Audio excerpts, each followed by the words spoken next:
এদেশের একজন প্রথম সারির বড় আলেম, প্রথম 10 জনের একজন হবে, নাম বললে সবাই 100% মানুষ চিনে যাবেন, আমি নাম বলছি না। ওনার ছেলে মদিনা ইউনিভার্সিটিতে তখন পড়ে।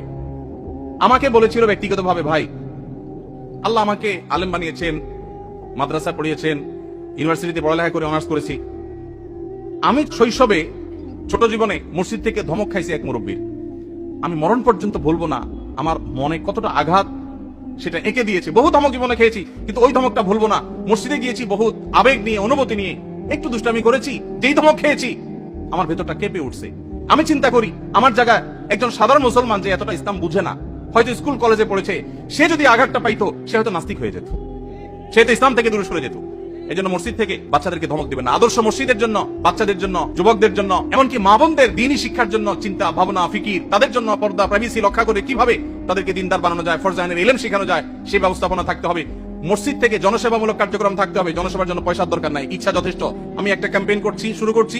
প্রত্যেক এলাকায় যুবক ভাইয়েরা ইমাম সাহেবদের নেতৃত্বে এলাকা পরিচ্ছন্নতা অভিযানে নেমে যান। আপনার এলাকাটা সবচেয়ে ক্লিন রাখেন। প্রতিদিন এক ওয়াক্ত নামাজের পরে 10 মিনিট করে এলাকা ভাগ করে নেন। সারের বস্তা করে সব ময়লা গালা কুড়িয়ে এক জায়গায় এনে সেটাকে জ্বালিয়ে দেন বা শেষ করেন, এলাকাকে পরিচ্ছন্ন করেন। আরো হাজারটা কাজ করা যায় পয়সা কড়ি ছাড়া। সামান্য একটু মেহনত করলে, পরিশ্রম করলে দেশের চেহারা আমরা পরিবর্তন করতে পারবো ইনশাআল্লাহ।